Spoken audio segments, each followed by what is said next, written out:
اگه شما یه زنجیر رو اینطوری بگیرین روی نیروهای طبیعی به این فرم وای میسه و این فرم بهترین فرمیه که برای پخش نیروهای یه قوس میتونه کار کنه.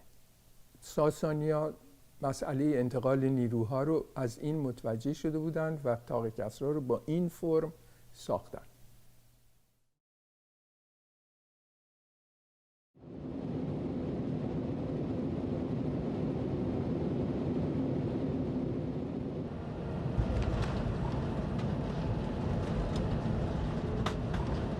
طاق کسری به هر حال یک سمبولیزمی داره برای تاریخ و تمدن ایرانی، شاهنشاهی پرعظمتی که از دست رفته، دوره‌ای که ایران خب در شکوه و جلال بود و از رود جیهون تا فرات را در دستش داشت و پایتختش در کشوری که امروز ما بهش میگیم عراق در اون زمان دل ایران شهر بود.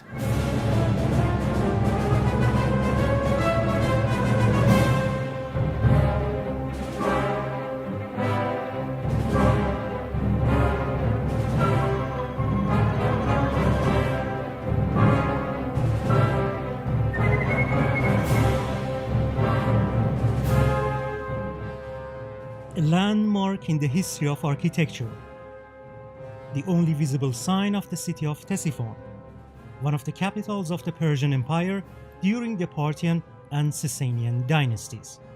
For over 800 years, a major part of the Near East was under their control, from the 3rd century BC to the 7th century AD.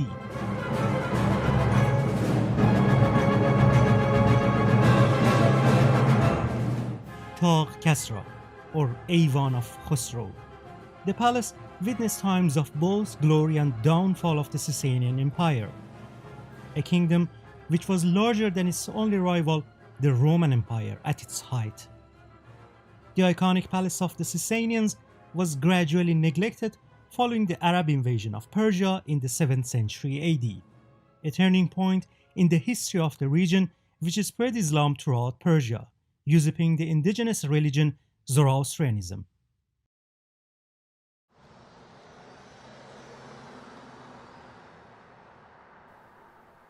Archaeologist Edward Kiel visited Taq Kasra in 1965. He authored the article on the site for Encyclopedia Iranica. There's a very famous story cited about the Caliph al-Mansur, late 8th century. He wanted to demolish the palace, but his prime minister, Khaled, said, if you don't succeed, then that would look as though you could not manage to demolish a Sasanian royal monument. So he accepted the advice and the palace stood. And we also know that when the Arabs occupied after the Battle of Qadisiyya and they attacked Al-Madain, the Sasanian Shah fled for his life. And it sounds as though the Arabs were absolutely amazed at the wealth of the objects, carpets hanging, for instance. And so they would have looted it, but not demolished it.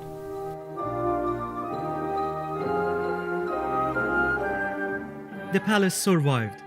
Throughout the history, it impressed countless visitors and archaeologists, as well as inspiring poets. The most famous piece belongs to the 12th century poet Khaqani, a classic in the history of Persian literature.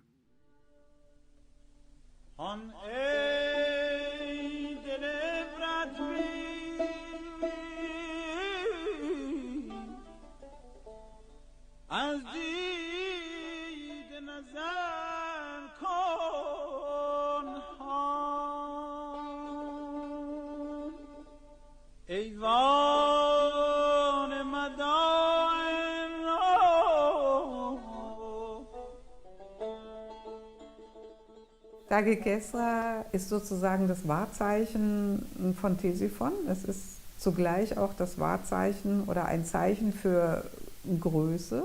Wenn man es rein typologisch sieht, so ist in Taq Kasra die größte überwölbte Bogenhalle aus Ziegeln, die heute noch zu großen Teilen besteht, errichtet worden. Und diese Bauform des Iwan mit der an drei Seiten geschlossenen und an der Hofseite offenen Form ist so einer der klassischen Elemente in der islamischen Architektur geworden.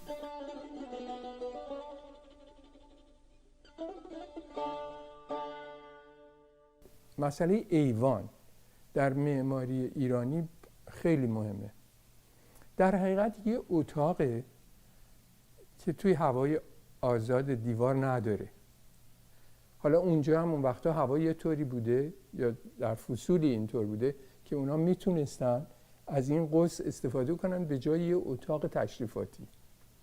مهمترین علت ایوان اینه که نور آفتاب رو کنترل میکنه، در تابستون نمیذاره آفتاب بخوره به پنجره های اتاق شما و در زمستون اجازه میده که آفتاب بیاد تو و بهترین هماهنگی رو با آب و هوای ایران داره.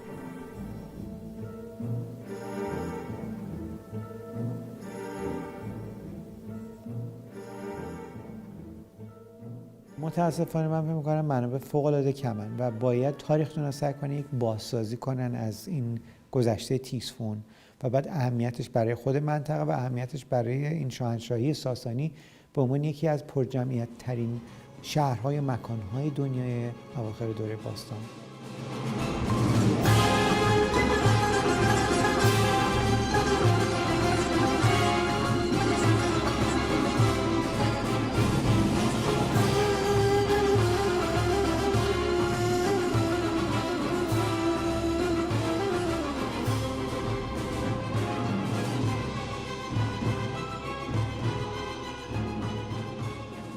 With the passage of time, various parts of Persia were separated from the empire. For centuries, Taq Kasra has no longer been inside Persian territory. With the creation of Iraq by Britain in 1927, it became located within Iraqi borders, close to the capital city of Baghdad, less than 200 kilometers away from the borders of modern Persia or Iran. Decades of political tensions, including the bloody wars, first with Iran in the 1980s and later with US coalition forces and ISIS, have made accessibility to Taq Kasra quite difficult. Field research stopped in the region, and it's even not clear which king of Persia was the founder of the arch. تاق کسری و ایوان مدائن با یک فرد و اون خسرو انوشیروان هست که رابطه تنگاتنگ داره و نمیدونم حالا بانی ساخت اون یا غیر هستش، ولی رابطه تاریخی با خسرو انوشیروان هست و درباره عظمت و شکوهش با خسرو دوم هست که ما این ارتباط رو می‌بینیم، حالا چه با فرشی که در تاق کسری بوده، جواهرات و چیزهایی که در اون تاق در زمان خسرو دوم بوده، روایت‌های مختلفی شده.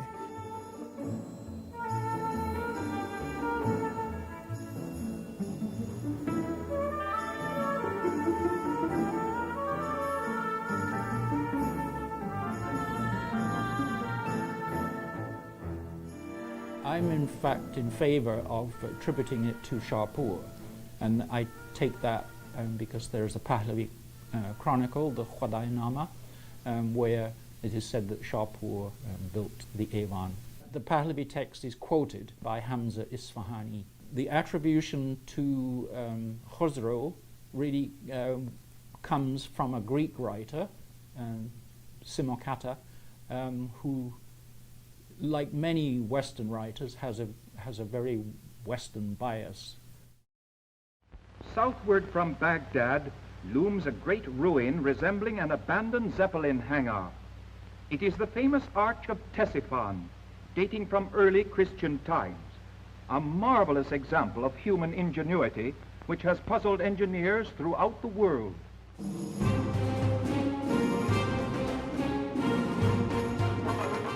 In the early 20th century, German archaeologist Ernst Herzfeld began the first serious field research of Taq Kasra and the Ctesiphon area. Later, in 1929 and 1931, the Germans and Americans excavated the site. A great collection of artifacts were discovered and displayed in an exhibition at the State Museum of Berlin. Some pieces were also transferred to the Metropolitan Art Museum in New York, and a tiny portion remained at the National Museum of Iraq. Among the artifacts are stucco wall panels. They were quite popular for the decoration of elite houses and palaces in Sasanian Persia. On one of them is carved the Pahlavi or Middle Persian word, Fozuni, which symbolically means enlargement or affluence. This emblem inspired the artist Mohsen Moghadam in his design of the logo for Tehran University. The architecture of Taq Kasra also inspired French archaeologist and architect André Godard in his design of the National Museum in Tehran.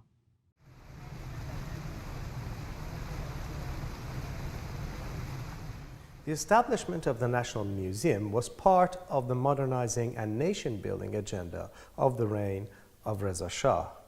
The museum represents his ambition to revive memories of ancient Persia, an historical period which preceded the dominant Islamic values of the society at his time. The museum is built in red brick to resemble traditional Persian building materials. This is an historicist architecture with historical references concretely expressed in its front facade in the form of the Iman. Architecturally, André Godard has combined French neoclassical elements such as planning style and proportions with elements spoliated from pre-Islamic Persian art.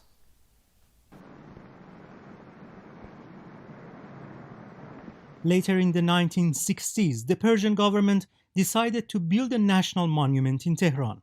After winning a competition, Hossein Amanat was commissioned to design the tower. وقتی که مسابقه طراحی شهیاد مطرح شد، برای من اولین فکری که به فکرم رسید برای این قوس بزرگ اون طاق کسری بود. چون فکر میکنم که طاق کسری یکی از مهمترین نمادهای معماری قبل از اسلام ایران. البته دو قوس هست در شهیاد، یکی قوس پایین اصلی که در حقیقت اون دروازه است، اون اشاره به طاق کسری داره که یک طاق زنجیریه. طاق بالاییش که شکسته است، به قول ایرانی‌ها شاخ بزیه، اون مال دوره اسلامیه و این دوتا با هم با یه طرز بدیعی ترکیب شدن. فکر میکنم یکی از دلایلی که شهیاد با مردم ایران اینطور رفیق شده همینی که یادآور تیسفون هست.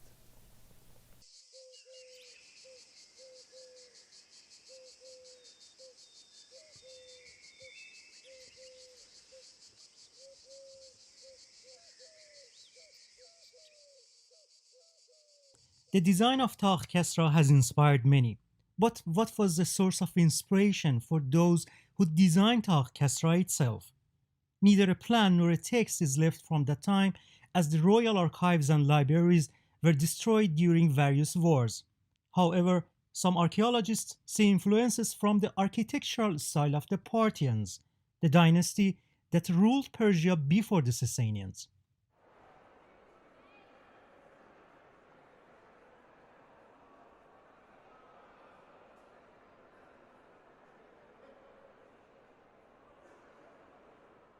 I think there is a very clear line from Parthian period architecture to the Sasanian architecture.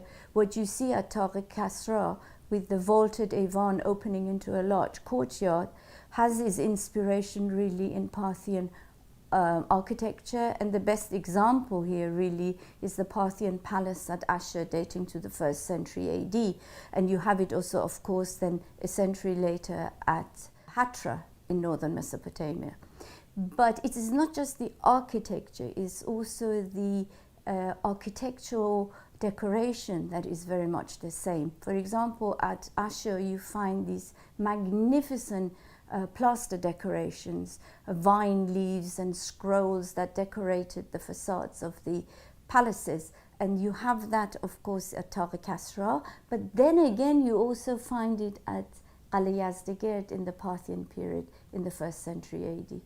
So the vaulted Eivan comes from the Parthian period, from Parthian architecture into the Sasanian period, and then it's passed on of course into Islamic architecture.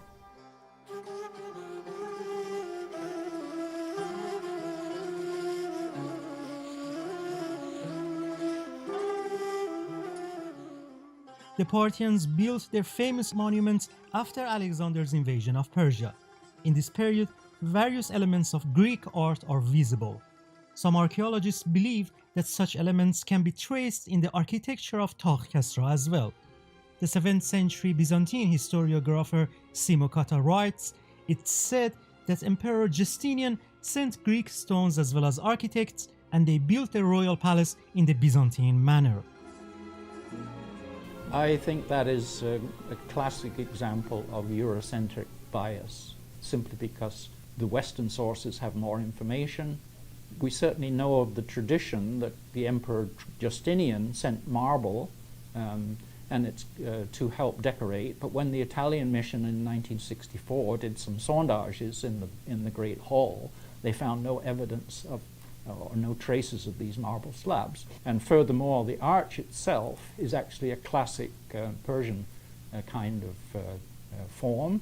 We call it a parabola, and it has an immense strength, so the base of the walls are quite huge, but at the top it's slender and really quite delicate. And it would have been built, although there was scaffolding used by the workmen, they did not build a solid formwork and put the arch over the top, which is what Roman architects would have ordered. However, Hellenistic affiliation in the facade of Taq Kasra never has been denied. Oscar Reuters, an expert of Sasanian architecture, describes it as Hellenistic elements in an Oriental manner.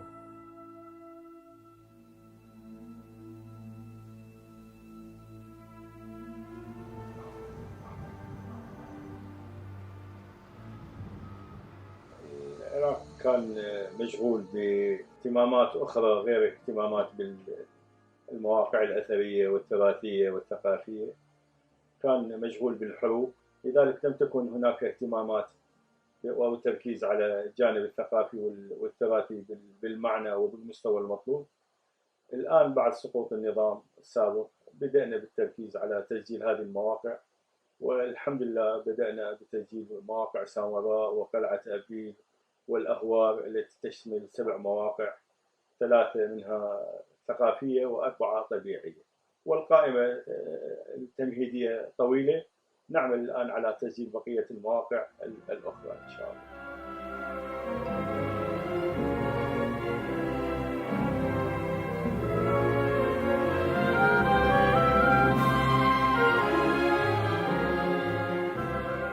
Taq Kasra, also known as Eivan of Khosrow or Arch of Ctesiphon, is located by the Tigris River.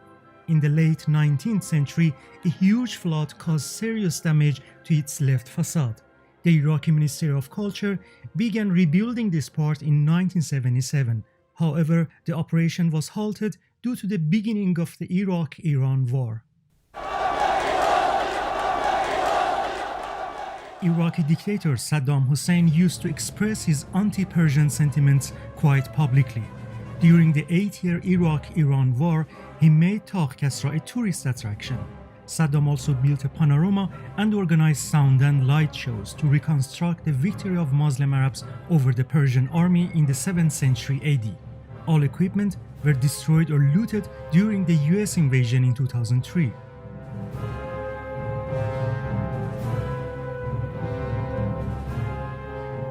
صدام رغم هناك عقدة من الفرس ومن الساسانيين ومن الحضارة، لكنه لم يهمل الموقع بدليل إقامة بانوراما القادسية. صدام ينظر إلى المدائن ليس من وجهة نظر حضارة ساسانية كانت موجودة في العراق، كان ينظر إلى موضوع معركة القادسية وكيفية انتصار المسلمين وطرد الساسانيين من هذا الموقع، فأقام بانوراما مهمة تسمى بانوراما القادسية، تمثل مراحل معركة القادسية التي دخل بها الجيش الإسلامي إلى العراق واندحرت الجيوش الساسانية في تلك الفترة. My administration is committed to the security and stability of the Persian Gulf. Following the Persian Gulf Wars, various reports indicated that shock waves from bombing triggered cracks at the ruins. After the US invasion, the Iraqi Ministry of Culture invited the Czech company to restore the site. However, their success is doubtful, as their specialty is not the restoration of ancient monuments. Myslím, že na začátek byl největší problém ten, že k tomu neexistovala vůbec žádná projektová dokumentace ani archivní materiály. Takže my jsme se mohli připravovat na ten výkon v Iráku pouze na základě fotodokumentace, kterou jsme měli k dispozici. Samozřejmě, když pomenu organizační komplikace, tak si myslím, že stavebně jsme ty problémy očekávali a naopak nás překvapilo, že ta stavba až na tu klenbu byla v relativně dobré kondici. Čili měla problémy s vlhkostí, se zatékáním, s trhlinama, s poruchama, všechno to lze opravit, ale dobrá zpráva byla, že základové konstrukce byly v dobrém stavu. Geodetické zaměření, geometrii té konstrukce, pak tam byl inženýrsko-geologický průzkum, stavebně technický se zaměřením na statiku, potom tam byl vlhkostní průzkum a salinita, vyhodnocení laboratorních zkoušek. الإيرانيين متقدمين جدا في مجال التنقيبات والصيانة والتراث العالمي في مجال المخطوطات، ونحن مستعدين بأن نوقع معهم مذكرة تفاهم من أجل تعاون مستقبلي في جميع المجالات، وخاصة في موضوع إيوان المدائن الذي ينتظر منا عملا كبيرا. اجتمعنا أكثر من اجتماع بخصوص قطاع الثقافة بشكل عام، وكان هناك نية للتعاون مع الخبراء الإيرانيين في موضوع صيانة طاق كسرى، ولكن بقي هذا الموضوع حبرا على ورق، لم نجد رغبة حقيقية بأن يتعاونوا معنا. يعني المؤسسة الآثارية في إيران لحد الآن لم تكن جادة بالتعاون مع العراقيين في موضوع صيانة موقع المدائن.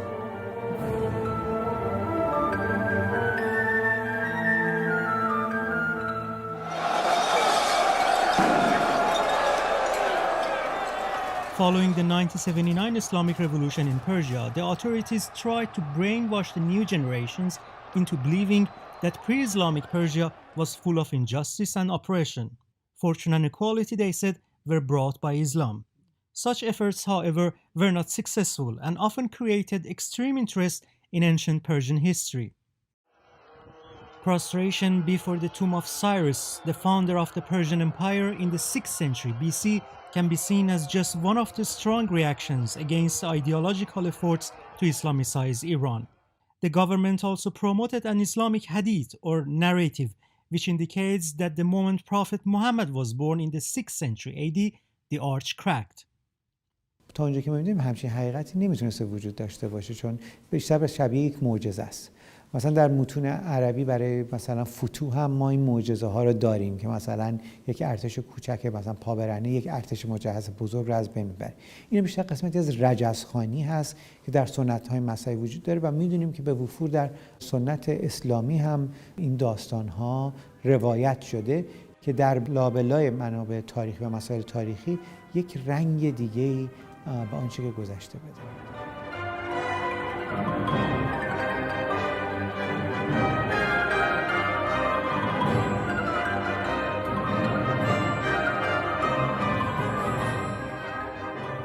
There's another story about the Taq Kasra, which puts the whole building in a different light, and that is about justice. The chronicles say that there was a rope stretched across the entire open arch, and to the rope were attached a series of bells, and the rope was placed so low that a child of 6 could reach up and pull the rope and make the bells jingle. The idea was that anybody, high or low, rich or poor, could come to the Shah with a grievance and expect justice. So this building is about justice. It's not just about a display of power.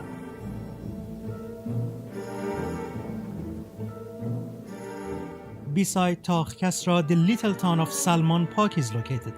The name of the city was taken from the name of Salman the Persian, one of the companions of the Prophet Muhammad and the first Persian who converted to Islam. After the Muslim conquest of Ctesiphon, Salman became its governor and Taq Kasra was used as a mosque for a while. The palace was gradually neglected and Baghdad was founded close to it. Salman died in Ctesiphon and his tomb is now located a few hundred meters away from the arch. The tomb is a holy place in Iraq, but in Iran there are two different sentiments about Salman. Some consider him as a holy figure and some judge him as a traitor who joined the Muslim invaders.